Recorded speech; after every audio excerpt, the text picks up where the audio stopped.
What if everything you've been told about love is not quite true? What if love isn't the safe place you thought it was, not a warm escape from pain or a dream that fulfills your desires, but something far more demanding, something that calls you to rise into the person you were always meant to be? Our modern culture has wrapped love in illusions.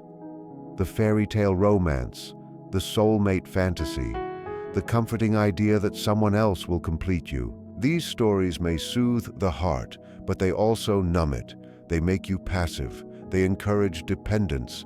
They protect you from the deeper, unsettling truth that real love is not about comfort. It is about transformation. To Carl Gustav Jung, love was never simply an emotion. He saw it as a sacred fire, a process of inner change through which a person is refined, tested, and expanded. Where many saw love as possession, Jung saw it as individuation made visible. Where others longed for union, he spoke of differentiation. For him, love was not the blending of two incomplete halves into one whole. It was the meeting of two complete individuals who choose to walk together while still remaining grounded in their own truth. So when you say you seek love, what is it that you truly seek? Another person, or the reflection of yourself that you hope to find in their eyes? Jung saw the human psyche as a deep symbolic world. The lovers you are drawn to, the passion that overtakes you, the heartbreaks that break you open. None of these are random. They are inner events, rituals of awakening. They bring your hidden self to light. They summon the anima and animus. They reveal the parts of your soul that have long gone unseen or unloved. You must ask yourself, is your love a refuge or a disguise? Does it help you grow, or does it keep you trapped in what is familiar? Is it authentic, or is it only a projection of your own longing? This reflection marks the beginning of the real journey, the confrontation between the illusion of love and its deeper Jungian truth. It is not a rejection of romance or beauty. It is a call to something more honest, because only through love that is seen clearly can the self become whole again. Love, as Jung taught, is not an end point. It is a process, a crucible, an invitation to integrate the parts of yourself that you once divided, to become more real, more aware, more complete in the sacred presence of another. So, with open eyes and a heart ready to awaken, let the journey begin. Let us turn to the first truth. Love is not possessive. There is a love that grasps, and there is a love that frees. Most people confuse the two. They say, "I love you," but what they mean is, "I need you." Their affection sounds like devotion, but underneath it lies fear. The fear of being alone, of losing what gives them meaning, of facing the unknown. So they hold tighter, believing that clinging harder will make the bond stronger. But true love, as Jung understood, is not a clenched fist. It is an open hand. He saw that what many people call love is only attachment, a projection of their unmet needs onto another person. Possessiveness doesn't come from fullness, it comes from lack. It doesn't say, "I see you." It says, "I'm afraid you'll go." It is rooted not in presence, but in anxiety. You may have been told that jealousy proves devotion, that trying to keep someone close, even through control or manipulation, is proof of deep care. But look closely. Possessiveness doesn't feed the soul. It strangles it. And the soul, Jung believed, can only bloom in freedom. For him, love that seeks to own is not love at all. It is the ego's fear disguised as affection. Real love requires bravery, not the courage to cling, but the courage to allow things to be. You recognize this love when you feel it. It doesn't demand, it invites. It doesn't confine, it nurtures. It doesn't speak in ultimatums, it speaks in trust. And trust is not blind, it is born from inner wholeness. In Jungian terms, When two people are lost in their unconscious projections, they try to possess each other, thinking the relationship will fix their inner emptiness. But this only creates dependency and stagnation. One becomes the controller, the other the controlled. Growth stops, and the self begins to fade. Yet when love exists between two individuals who are committed to their own growth, it turns sacred. Each becomes a witness to the other's unfolding, not an obstacle to it. In such love, you are not asked to shrink, you are asked to expand. Imagine a partner who celebrates your solitude, who encourages your risks, who understands that distance doesn't mean disconnection. This kind of person is not afraid to lose you because they do not need to own you. They understand that your independence is not a danger to love. It is its very ground. Jung once wrote, "Where love reigns, there is no will to power, and where power rules, love is absent." Possessiveness is power pretending to be love, but real love has no use for domination. It seeks meeting, not control. So you must ask yourself, does your love bind or bless? Does it cage or does it set free? Are you holding on because of fear or holding space because of faith? To love someone truly is to honor their freedom, even when that freedom unsettles your own sense of safety. It is to say, I walk beside you, not in your place. I don't complete you, and you don't complete me. We walk together as whole beings, choosing each other freely again and again. This is not the love of fairy tales, but the love of the conscious soul. It is freeing, transformative, and deeply alive. It may not be easy, but it is real. Now let us step into the next truth, the one that lives in shadow. To love someone fully, you must also love what they hide. To love only their light is to love a half-truth. The world tells you to look for perfection in a partner, someone kind, calm, confident, and always joyful. You are told that real love means finding someone who makes you feel good, who never falters, who matches your idea of what love should look like. But love that embraces only the beautiful surface is not love. It is projection. Jung taught that every person carries a shadow, the hidden parts of the self that the conscious mind refuses to face. These are the emotions and qualities you've learned to bury: your anger, jealousy, shame, fear, even your hidden strengths. The shadow isn't evil, it is unacknowledged. It isn't the enemy, it is the missing half of your wholeness. And just as you carry your own shadow, so does the one you love. To truly love someone is not to deny their darkness, but to see it clearly and stay present with it. The person before you is not just made of virtues, they are made of contradictions. They will stumble, they will hurt, they will reveal sides of themselves that even they once tried to hide. And in those moments, love asks you a question. Can you stay, not only for their light, but for their wounds too? Can you truly see the shadow, not to fix it or judge it, but to understand that it too is part of the unfolding of a soul? Jung taught that love without shadow is only an illusion. When you fall in love, what you often fall for is not the real person standing before you, but the image you've created of them, an unconscious projection of your own inner world. You project strength where you feel weak, warmth where you feel cold, certainty where you feel lost. And for a time, that projection feels like magic. Yet it is not love, not yet. The danger comes when the illusion fades, as it always does. Then disappointment arrives. You feel betrayed, disillusioned, confused. But the fault does not lie with the other person. It lies in the fantasy you placed upon them. To love deeply is to take back your projection, to dissolve the dream, and to truly meet the human being who stands before you. That is when the real work of love begins. It is in the moments when your partner is tired, anxious, uncertain, or angry that love calls for a higher form of intimacy. not the kind that idealizes, but the kind that recognizes. It means saying, "I see your shadow and I remain." Not from duty, but from compassion. Not to rescue, but simply to witness. This does not mean you should accept harm or tolerate abuse. Jung's idea of the shadow was never an excuse for mistreatment.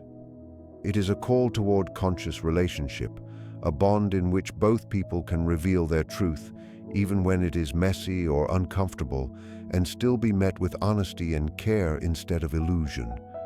Picture two partners who, in the middle of conflict, do not run into blame or silence, but ask, "What wound is speaking right now? What part of me is afraid?" That kind of honesty turns pain into understanding. That kind of acceptance allows healing to happen not in isolation, but in shared presence. So can you love someone without needing them to be perfect? Can you allow them to be flawed, human, and real, and still hold them gently? Can you recognize that what irritates or disturbs you in them might be a reflection of something hidden in yourself? Jung once said, "Everything that irritates us about others can lead us to an understanding of ourselves." In that light, your partner's shadow becomes not a wall that separates you, but a mirror that reveals your own unconscious patterns. In this way, relationship itself becomes a vessel for transformation. To accept another's shadow is not to excuse it. It is to integrate it. It is to see that no one can be truly loved until they are truly seen, including the parts they were told to hide. This is the essence of true love, not the refusal to see darkness, but the willingness to stay in its presence and offer it understanding. When that happens, the soul exhales, the masks fall away, and what remains is not fantasy, but something sacred, love grounded in truth. True love does not ask you to remain unchanged. It does not protect you from transformation or shelter you from growth. Jungian love is not a balm that simply soothes. It is a flame that reshapes. Love in its purest form is a mirror, but it does not always flatter. It reflects your beauty, but also your fear, your hesitation, your unrealized potential. And in doing so, it calls you to evolve, to become more fully yourself, to risk becoming whole. Carl Jung believed that the soul's great task is individuation, the lifelong process of becoming who you truly are. Individuation is not perfection. It is the integration of everything within you, both light and shadow, strength and wound, memory and possibility. It is not a straight road, but a spiral journey of becoming. And the right relationship does not block this process. It fuels it. The one who loves you truly will not only comfort your insecurities, but will help you face them. They will not expose you to hurt you, but to heal you, not to question your worth, but to remind you of it. Imagine two people together. One carries a quiet longing to create, to write, to live more freely, but fear keeps them still. The other does not dismiss that longing or push for results. Instead, they listen, encourage, and give space for that potential to breathe. That is sacred partnership. That is love as Jung saw it. Such a partner does not demand your growth to serve their ego. They do not weaponize your vulnerability. They do not fear your independence or try to dim your light. Instead, they protect your becoming. They stand beside you, not in control but in presence, and you may sometimes feel uneasy in this kind of love. That unease is not a failure, it is a sign of truth, because the self does not grow in comfort, it grows in tension, in awareness, in the tender friction of being seen as you are and called toward what you could be. Jung believed every relationship is a crucible, a vessel where change takes place. Some people choose to stay at the surface, orbiting one another in predictable patterns. Others, consciously or not, step into the fire. They face their truth. They are tested, sometimes shaken, but they come out clearer, deeper, more alive. You might recognize this love in someone who does not let you hide behind old defenses. the one who sees through your walls, not with cruelty, but with compassion, the one who reminds you, even when you are afraid, that you are stronger than you believe. This kind of love is not always gentle. It can unsettle you, but it reveals you. It keeps asking, what part of you has yet to awaken? What dream have you left unlived? What might you become if you stopped running from yourself? When you find yourself in such a relationship where the bond sharpens rather than dulls your essence, you are walking the path Jung called conscious love. A love where both souls are dedicated not only to being together, but to becoming. This path is not easy. Growth brings conflict. Old versions of you will fall away.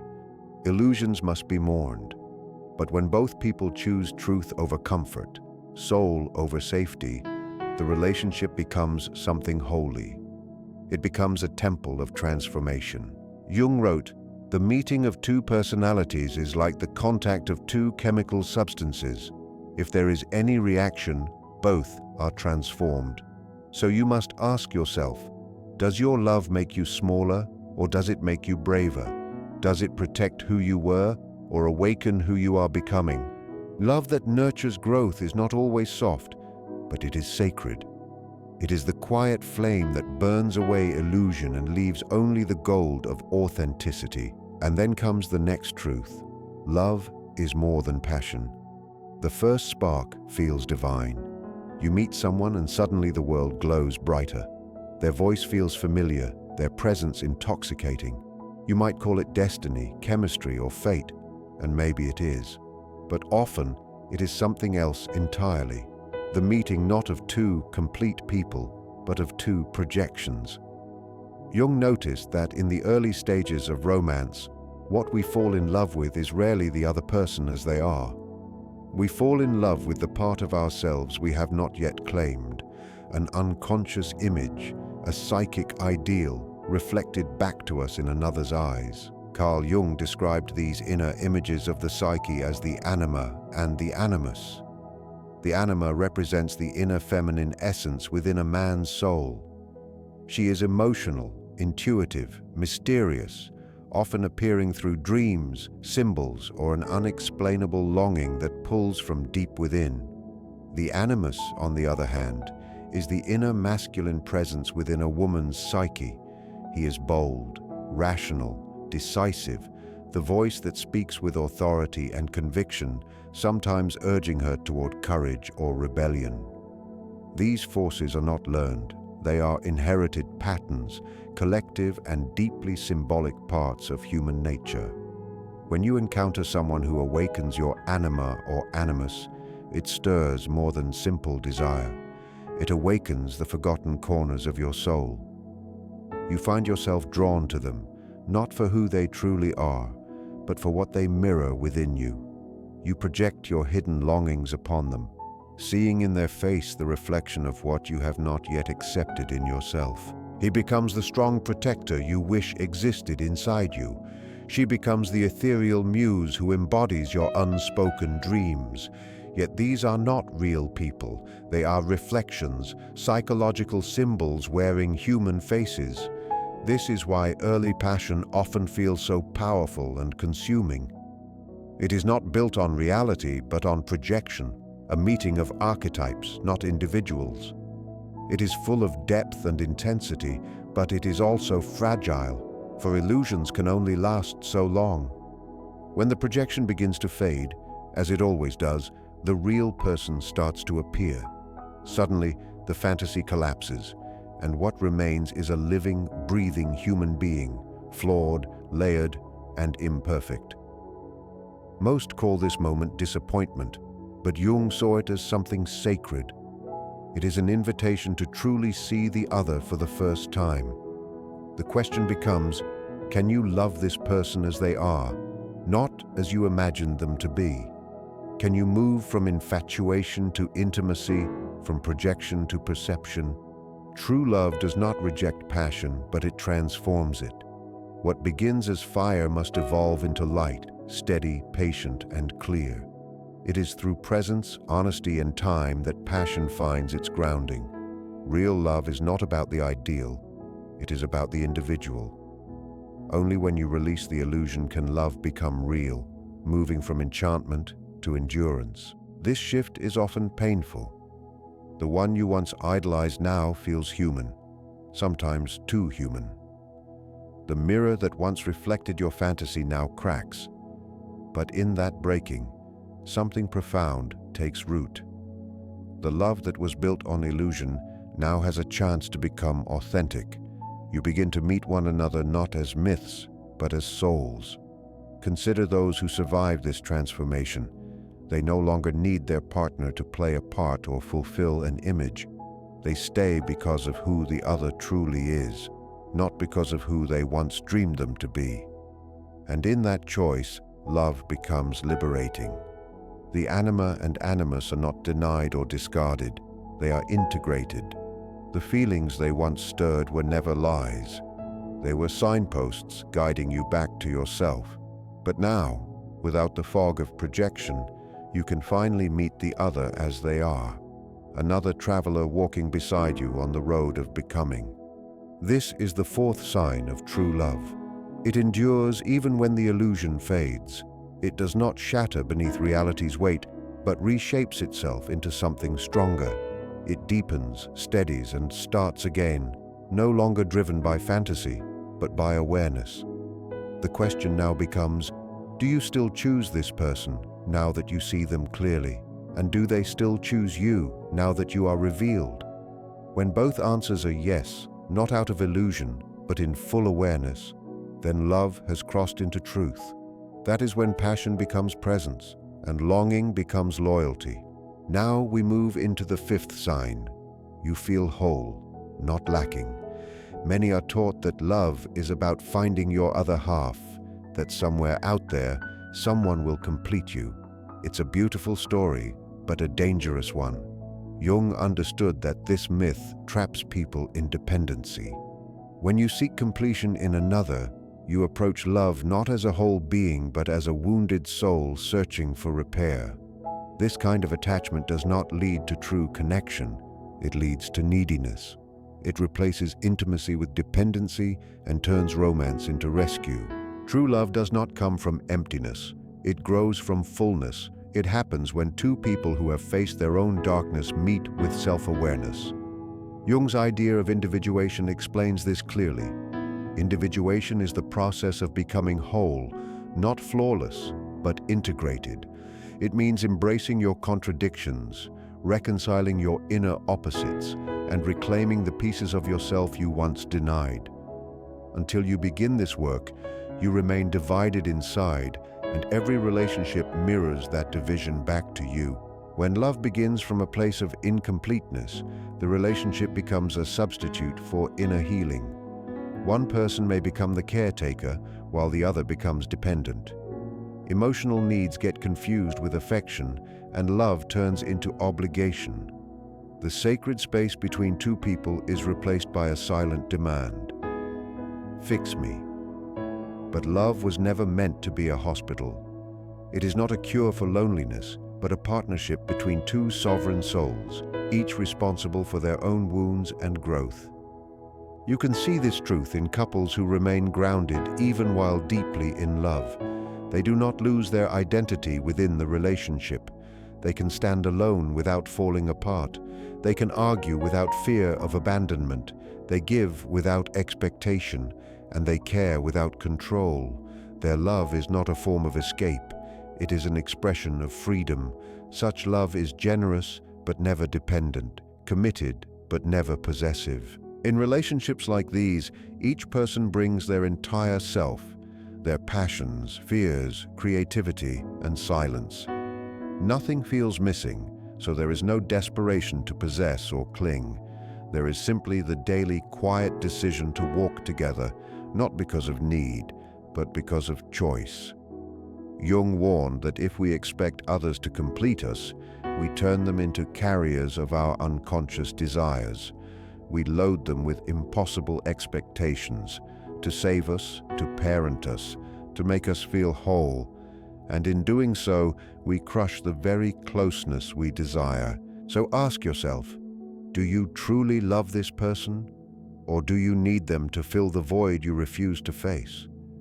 If your love makes you smaller, more dependent, and afraid to be alone, it is not yet mature. But if your love expands you, if it strengthens your confidence, supports your independence, and honors your solitude, then it is real. That is the fifth sign of true love. It does not complete you. It reflects the completeness you are already becoming. Love like this is not an escape from yourself. It is a homecoming, a return to wholeness and truth. Now we arrive at the sixth sign. True love carries a spiritual dimension. There are moments in love that defy logic, a glance that feels like eternity, a meeting that seems destined, a knowing beyond words that this connection was written long before you met. Jung never dismissed such moments as coincidence. He saw them as part of a deeper pattern, a mysterious design of the psyche and the soul. For Jung, love was not only psychological, it was also sacred. He called this sacred union the hieros gamos, the divine marriage. This was not about legal vows or romantic fantasy, but about a union that mirrors the inner harmony of the soul. It is where opposites meet and reconcile, masculine and feminine, conscious and unconscious, light and shadow. When two people come together in this way, their love becomes an alchemy, transforming both. It is no longer just personal. It becomes something timeless, something that echoes the very process of becoming whole. It is numinous, charged with a feeling of the eternal. Relationships like this often begin with moments that feel guided by something greater. Synchronicities, strange coincidences, mirrored dreams, a deep familiarity that cannot be explained. These are not random events. Jung described them as meaningful coincidences, moments when the inner world and the outer world align to reveal the deeper order of both the psyche and the universe. To those who experience them, it can feel as though destiny itself arranged the meeting, and in a symbolic sense, perhaps it did. Yet, the sacredness of such a union does not rest only in how it begins, but in what it demands of you once it unfolds. The spiritual side of love is not a state of endless bliss or ease. It is an active participation in something greater than your own desires. Love in this dimension becomes a sacred practice, a discipline of presence, forgiveness, and awareness. The beloved stops being just a partner and becomes a living mirror, reflecting your soul's unfolding. Their presence awakens not only emotion, but purpose. They call you not just to feel, but to evolve. Through their closeness, they stir your hidden shadows, your secret hopes, and your deepest truths. In doing so, they initiate you into a more honest version of yourself. This is the essence of the sacred union Jung spoke of, the hieros gamos. It is not about finding perfection, but reaching transcendence through authenticity. It unfolds slowly, as two people dare to reveal their truth to one another, not as roles or possessions, but as sacred beings, both still becoming whole. Love like this requires humility, for the sacred cannot be owned. It can only be honored. Jung warned that when the numinous is misunderstood, it can lead to inflation, to the illusion that you have grasped something divine, when in truth, the divine can only be lived, never possessed. The spiritual side of love, therefore, must be met not with fantasy or indulgence, but with awareness, discipline, and deep devotion. And what does this look like in daily life? It looks like two people choosing to remain present, not only in moments of beauty, but in moments of pain. They do not see conflict as failure, but as a necessary initiation. They refuse to make their partner either savior or enemy. Instead, they recognize them as another soul walking the same road toward truth. Imagine two people who pray together, not always with words, but with presence. They share silence, they dream together, they speak not only of duties and routines, but of meaning, symbols, and transformation. In such relationships, love becomes a sacred vessel, a container where the divine speaks through ordinary life. Jung believed that the soul's path is circular and mythic, filled with signs, struggles, and transformations. When love becomes part of this path, it stops being an escape from reality. It becomes the way deeper into life's mystery. The beloved is no longer just a partner, but a guide, a companion through whom you begin to remember your place in the greater pattern of existence. So you must ask yourself, does your love lift your spirit? Does it invite wonder? Does it expand your faith in what cannot be seen or named? If it does, then you are walking the path of awakened love, a love that transcends the personal without abandoning it, a love that honors both body and soul, a love that reminds you that the sacred is not somewhere far away. It is right here, alive in the gaze of another human being, seen clearly and held with reverence. You may wish for love that only brings peace, comfort, and harmony. Yet such love, though gentle, may never touch the depths of your being. Real love, the kind that transforms, will not allow you to remain the same. It will confront you. It will stir your inner waters, forcing what is hidden to rise to the surface. Through love, the unconscious becomes visible. Jung taught that those who come closest to us are not chosen by accident. We are drawn to them, and they to us, because they reflect what we have yet to face within ourselves. A partner is not only a companion, they are a mirror, revealing the unseen parts of our soul. Through them, we glimpse our unhealed wounds, our repeating patterns, our resistance to growth. This is why love, even when deep, is rarely smooth or simple. The most intimate bonds often awaken the strongest emotions: jealousy, fear, defensiveness, impatience. These are not signs that love has failed. They are signals that something inside you seeks awakening. When you find yourself triggered by your partner, instead of asking, "Why are they doing this to me?" ask, "What part of me is being called to consciousness?" Jung explained that projection often lies at the root of conflict. We see in others what we have not yet accepted in ourselves. The stubborn partner might be showing you your unclaimed strength. The distant one might mirror your disowned vulnerability. The confident one might awaken your hidden fear of being seen. These reflections are not punishments. They are invitations to grow. Conflict, then, is not the enemy of love, but its teacher. It reveals where you still react from your past, from fear, from old wounds. It shows where healing is waiting to happen.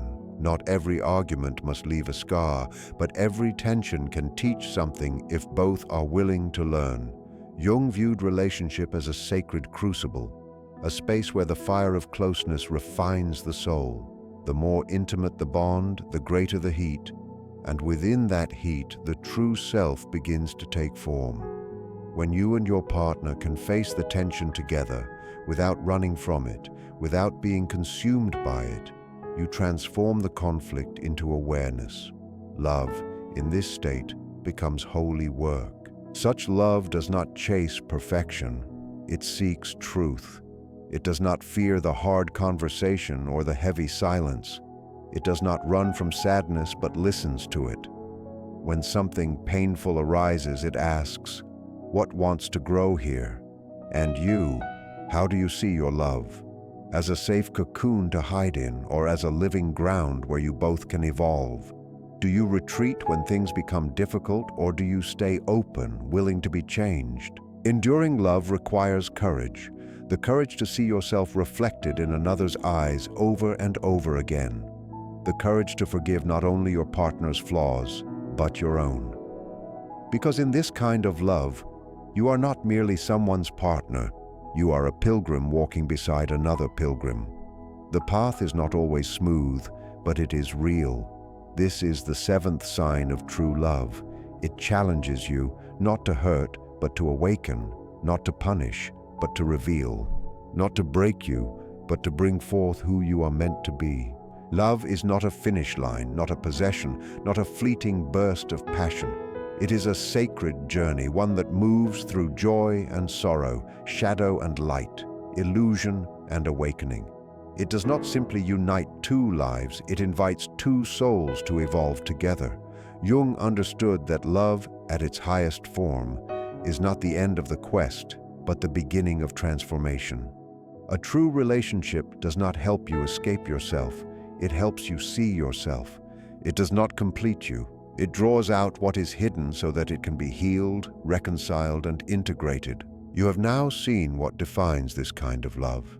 A love that frees instead of confines, that embraces shadow instead of denying it, that nurtures growth instead of comfort alone. A love that no longer projects fantasy but sees clearly. A love born from wholeness, not from need. A love that unites the spiritual with the human, the divine with the ordinary. A love that challenges and transforms. These signs are not rules to obey, but reflections to ponder. Each one invites you deeper into awareness, compassion, and courage. To love truly is to look with open eyes, to see not only beauty but brokenness, and still say, I remain. It is to walk with another, not in control or fusion, but in faith and communion. Are you willing to walk this path? Are you willing to love not just with your heart, but with your soul? For in that kind of love lies not only connection, but transformation, not only comfort, but awakening. The beloved becomes not just your companion, but your teacher, your reflection, your initiator, and you become the same for them. This is the essence of Jungian love, not the brief thrill of passion, but the lifelong work of becoming whole. A love that calls you to bring forth everything you are, and in doing so, to meet everything they are, whole to whole, shadow to light, self to self. May you walk this path with open eyes. May you love not to be completed, but to become complete. And may your love, in all its seasons, lead you ever closer to the truth of who you really are. That is the gift of true love, and that is its sacred purpose.